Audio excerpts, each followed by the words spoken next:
লা ইলাহা ইল্লাল্লাহ, লা ইলাহা ইল্লাল্লাহ, লা ইলাহা ইল্লাল্লাহ, লা ইলাহা ইল্লাল্লাহ।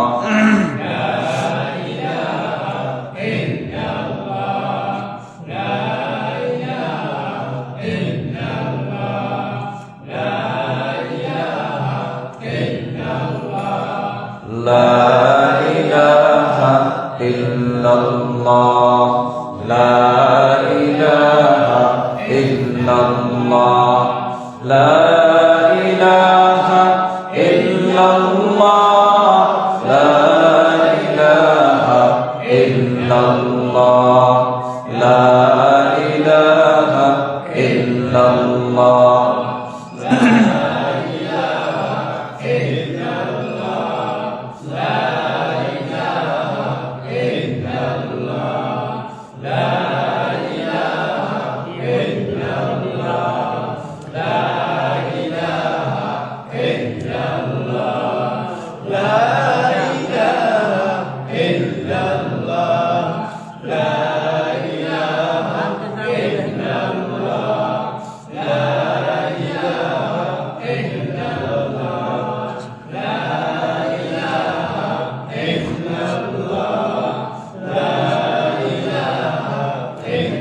لا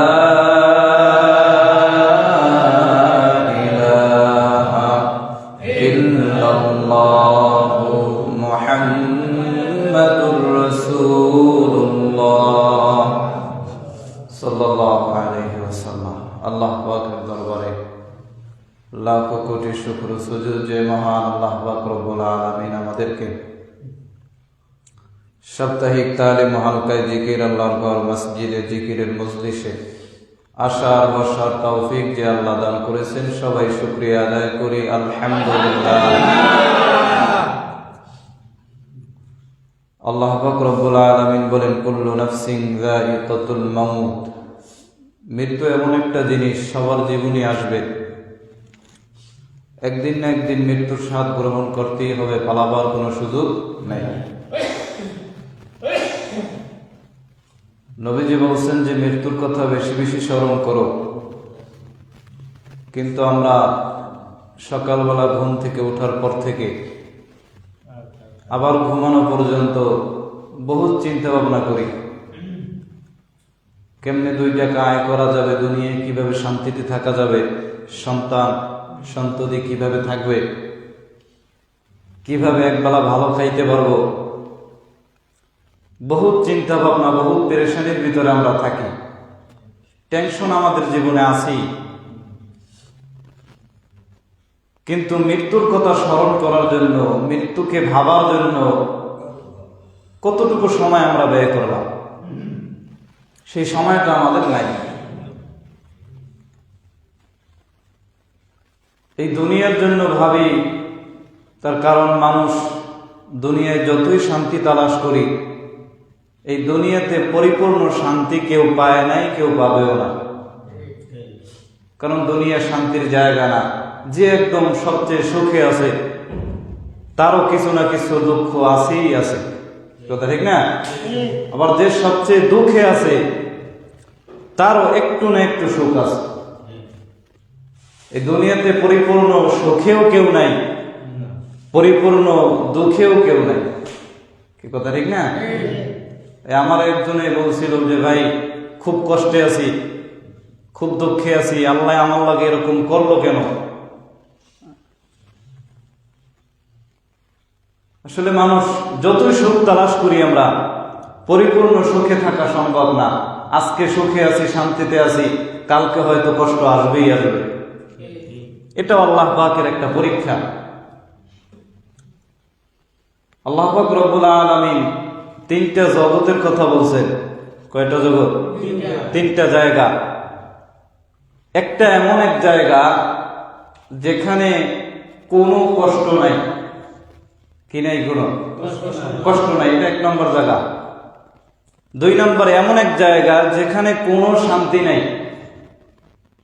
যেখানে কোনো। 3 নম্বরে এমন এক জায়গা যেখানে শান্তিও আছে, কষ্টও আছে। যে জায়গায় কোনো কষ্ট নাই সেটা হলো জান্নাত। সেটা কি? জান্নাত। সেখানে কোনো কষ্ট নাই, শুধু সুখ আর শান্তি, কষ্টর গন্ধও নাই সেখানে। যে জায়গায় শুধু কষ্টই আছে, সুখের গন্ধও নাই, সেটা হলো জাহান্নাম। সেটা কি? জাহান্নাম। জাহান্নামের ভিতরে কোনো শান্তি নেই, কোনো সুখ নাই, 1 সেকেন্ডের জন্য ভালো থাকার কোনো উপায় নেই, সেখানে কষ্টেরই জায়গা। 3 নম্বর যেখানে শান্তিও আছে, কষ্টও আছে, সেটা হলো দুনিয়া। সেটা কি? দুনিয়া। এখানে কষ্টও আছে, সুখও আছে, সব আছে।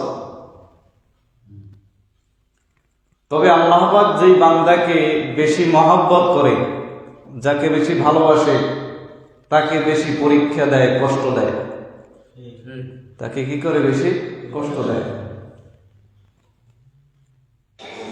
এই দুনিয়াতে আল্লাহ তাআলা নবীদেরকে যেরকম পরীক্ষা করছেন, কষ্ট দিছে, সেরকম পরীক্ষা সাধারণ কোনো মানুষকে করে নাই, করবেও না, করলেও আমরা টিকবো না। তাদেরকে যে পরীক্ষা আল্লাহ করছে, যে কষ্ট তারা স্বীকার করছে, যে মুজাহাদা তারা করছে, অথচ এই দুনিয়াতে যত মানুষ আসছে, আসবে, চলে গেছে, সবচাইতে আল্লাহর কাছে প্রিয় বান্দা হলো নবীগণ, পয়গম্বরগণ। তারা হলো আল্লাহর কাছে সবচেয়ে প্রিয়। তারা কি সবচেয়ে প্রিয়? তাদেরকেই আল্লাহ বেশি কষ্ট দিয়েছে। তারপরে বড় বড় আউলিয়াগণ যেরকম কষ্ট ভোগ করছে, সেরকম কষ্ট আল্লাহ আমাদেরকে দেন নাই, দিবেন না। দিলেও আমরা টিকতে পারবো না, কারণ আমাদের ইমানের হালাত ওরকম না, অবস্থা সেরকম না। মানুষ মাঝে মধ্যে বিপদে পড়লে আল্লাহকে ডাকে, ডাকে কি ডাকে না? বিপদে পড়ছে, বিপদে পড়ার পরে দেখেন কেউ নাই, আল্লাহ ছাড়া কোনো উপায় নাই, তখন আল্লাহর কাছে গেছে, বিপদ ভালো হয়ে গেছে, আল্লাহরে ভুলে গেছে। কথা ঠিক না? এই তো মানুষের স্বভাব। তো যতই শান্তি তালাশ করি, এই দুনিয়ায় পরিপূর্ণ শান্তি পাওয়া সম্ভব না, কেউ পাবে না। তবে এই দুনিয়া থেকে ওই আখিরাতের জিন্দিগির যে একটা জায়গা আছে, যেখানে শুধুই শান্তি, কোনো কষ্ট নাই, সে জায়গার নাম কি? বলেন সবাই কি?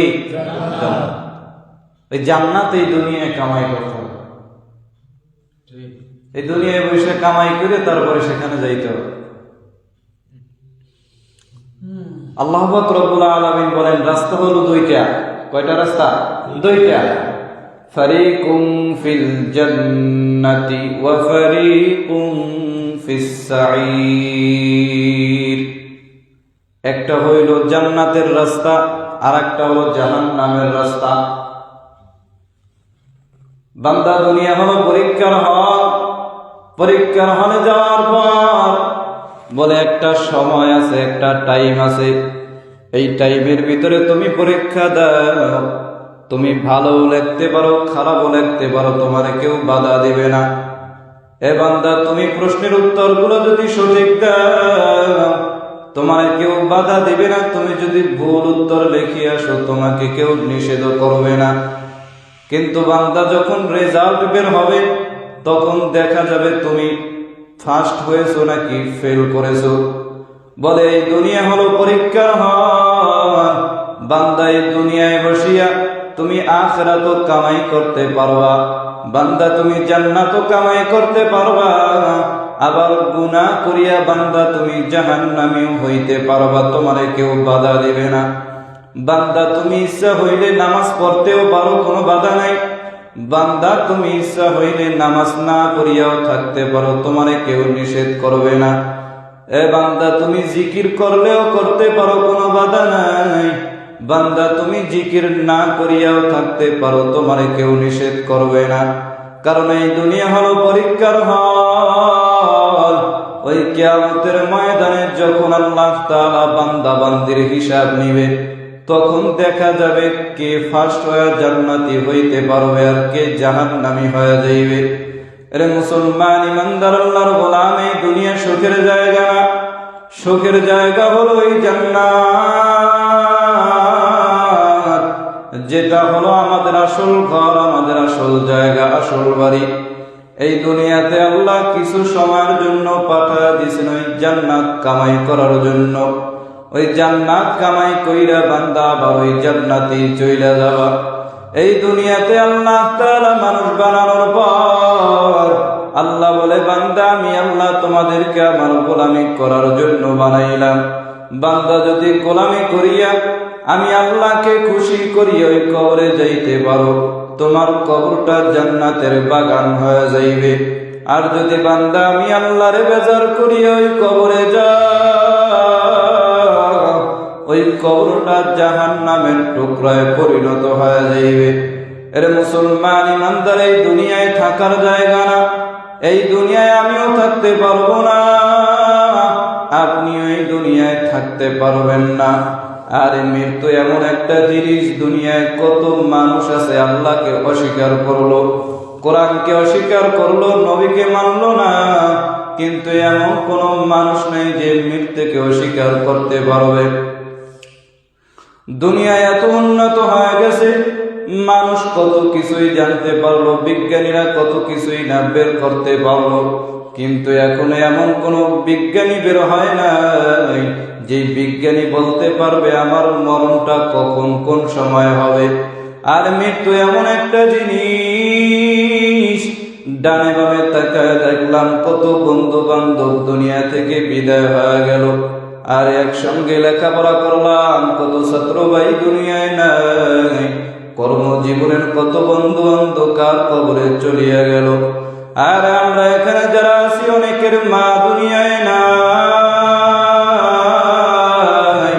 অনেকের বাবায় দুনিয়ায় নাই, অন্ধকার কবরে চইলা গেল। আর কত আত্মীয় স্বজন অন্ধকার কবরে ঘুমায়, কবরের দিকে তাকাইলে চোখের পানি ধরিয়া রাখা যায় না। কত মহব্বতের মানুষ ওই অন্ধকার কবরে চইলা গেল। এর মুসলমান ইমানদার, আমরা প্রতিদিন কবরের পাশ দিয়ে আসি আর যাই, একবারও স্মরণ হয় না ওই অন্ধকার কবরে আমারও একদিন যাওয়া লাগবে। আল্লাহ বলে, কুল্লু নাফসিন যায়িকাতুল মাউত, বান্দা এই মৃত্যু থেকে পালানোর কোনো সুযোগ নাই, এই মৃত্যু থেকে কেউ রেহাই পাইবা না। ওই অন্ধকার কবরে তো যাওয়াই লাগবে, পালাবার কোনো সুযোগ নেই।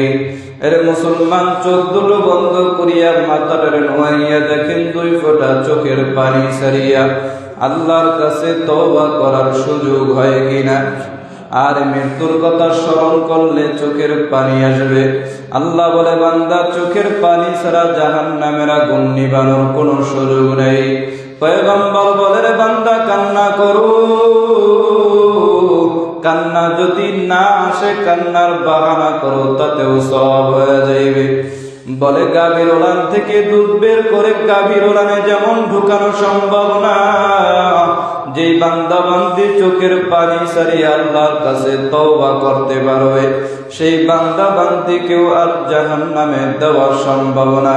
এরে মুসলমান ইমানদার, এই দুনিয়াতে আল্লাহ তাআলার পয়গম্বর নিজে 10 জন সাহাবাকে জান্নাতের টিকিট দান করেছেন, অথচ সেই সাহাবারা সারাটা জীবন কান্না করেছে ওই কবরে আমার কি উপায়। হযরতে আবু বকর সিদ্দিক রাদিয়াল্লাহু তাআলা আনহু কত বড় দামি সাহাবা, পয়গম্বর বলে, ও উম্মতের দল, এই দুনিয়াতে সব ইমানদারের নেক আমল যদি এক পাল্লায় দেওয়া হয়, আর আমার আবু বকরের নেক আমল যদি এক পাল্লায় দেওয়া হয়, আমার আবু বকরের নেক আমলের পাল্লা বড় ভারী হয়ে যাইবে। আর সেই আবু বকর গাছের দিকে তাকায় তাকায় বলতেন, রে গাছ, আমি আবু বকর না হয় যদি তোর মতো গাছ হইতাম কতই না ভালো হইতো।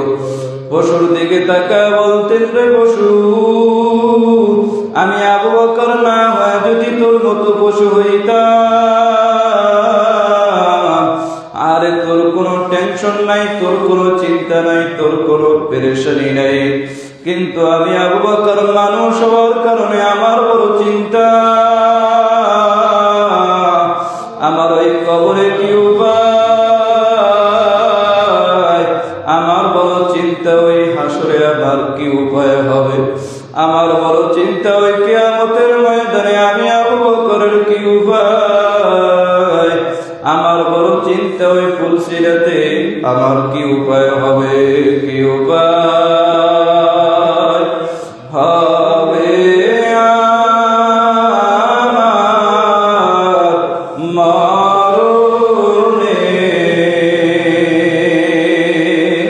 কেমনে একা থাকবো আধার কবরে জীবনে, না করিলাম বন্দেগী, গুনাহ করে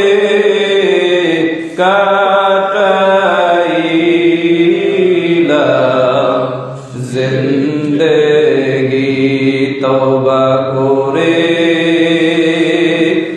আবার তওবা ভাঙ্গিলাম,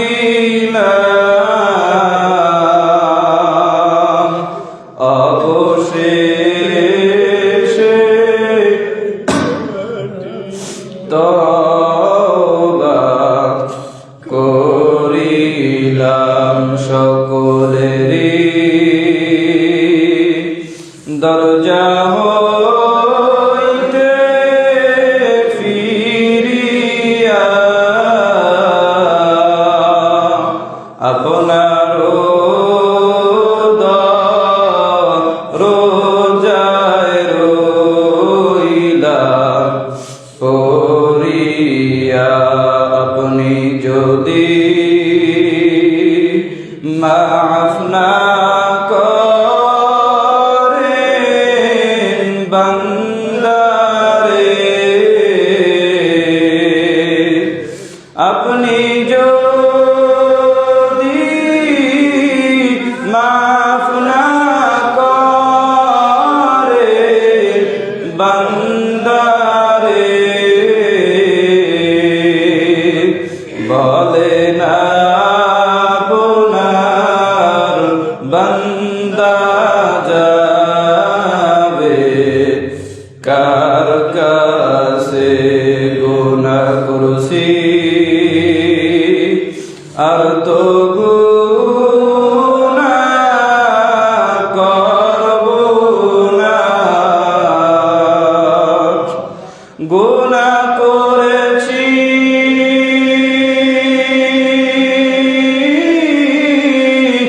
আর তো গুনাহ করব না, দয়া করে মাফ করে দেন রব্বানা, আদর করিয়া মানুষ বানায়া,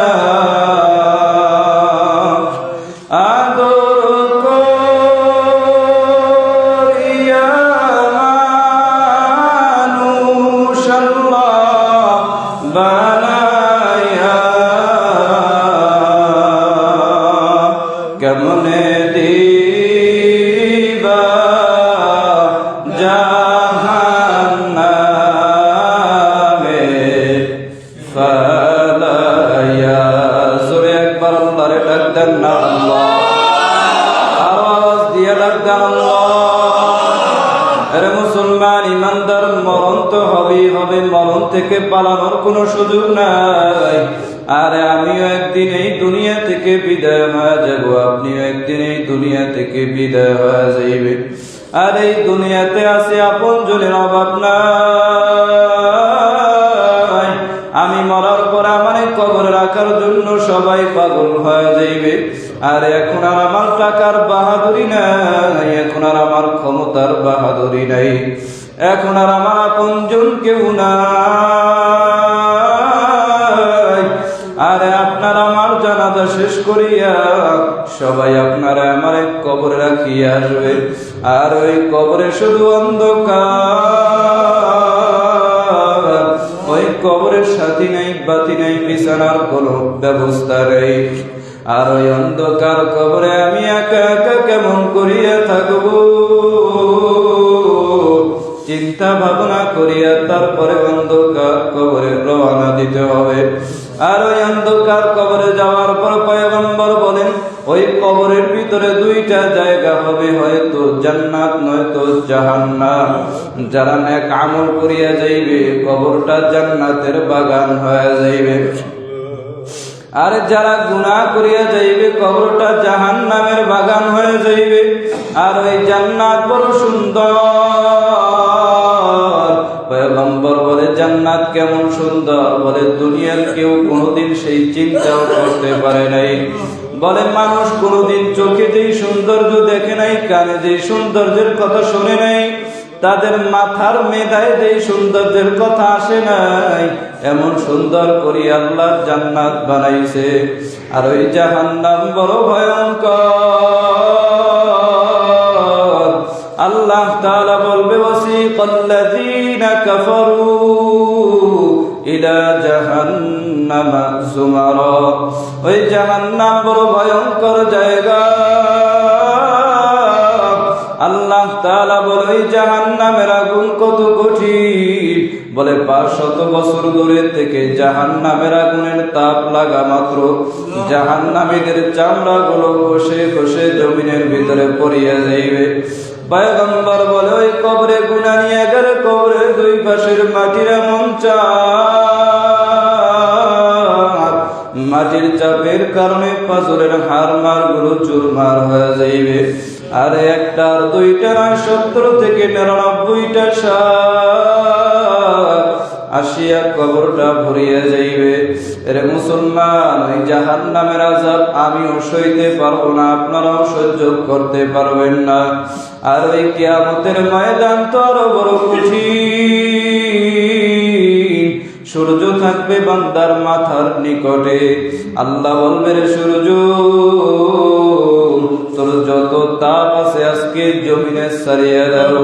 সূর্যের তাপের কারণে মাথার মগজগুলি টকবক টকবক করিয়া ফুটতে থাকবে। বেঈমান নাফরমানদের পেটের নাড়ি বুড়ি পায়খানার রাস্তা দিয়ে বের হয়ে যাইবে। আর ওই কিয়ামতের ময়দানে সবাই পাগল পারা হয়ে যাইবে। আল্লাহ তাআলা কঠিন হুঙ্কার দিয়ে ওই কিয়ামতের ময়দানে বলবে লিমানিল মুলকুল ইয়াউম। এ দুনিয়ার ক্ষমতাসীনের দল, এ দুনিয়ার রাজা বাদশার দল, এ দুনিয়ার নাফরমানের দল, আজকের দিনের এই রাজত্ব কার? কেউ জবাব দিতে পারবে না, সবাই ভয়। আল্লাহ নিজেই জবাব দিয়া বলবেন লিল্লাহিল ওয়াহিদিল কাহ্হার। আজকের দিনের রাজত্ব শুধু আমি আল্লাহর। কাজী যারা নাফরমানি করছো, নামাজের দাওয়াত দেওয়া হয়েছে, নামাজ আদায় করো নাই, রোজার কথা বলা হয়েছে, রোজা পালন করো নাই, আমি আল্লাহর ভয় করো নাই, আজকে আমি আল্লাহ তোদের বিচার করব। আল্লাহ তাআলা বলে ওয়ামতাজুল ইয়াউমা আইয়ুহাল মুজরিমুন। এ গুনাহগারের দল, আজকে তোরা নেককারদের থেকে আলাদা হয়ে যা। আর কোন গুনাহগার নেককারদের থেকে আলাদা হতে চাইবে না। তখন আল্লাহ তাআলা এমন একটা ঝাড়া মারবে, ঝাড়া মারার কারণে গুনাহগার গুলো তোলার মতো উড়িয়া উড়িয়া জাহান্নামের ভিতরে পড়িয়া যাইবে। আরে মুসলমান ইমানদার, জাহান্নামের ভয় অন্তরে ঢুকাও, মরণের ভয় অন্তরে ঢুকাইয়া আল্লাহর কাছে তওবা করতে হবে। আর জীবনে অনেক অন্যায় করিয়া ফেলাইছে, যে গুনার কোনো সীমানাও নাই।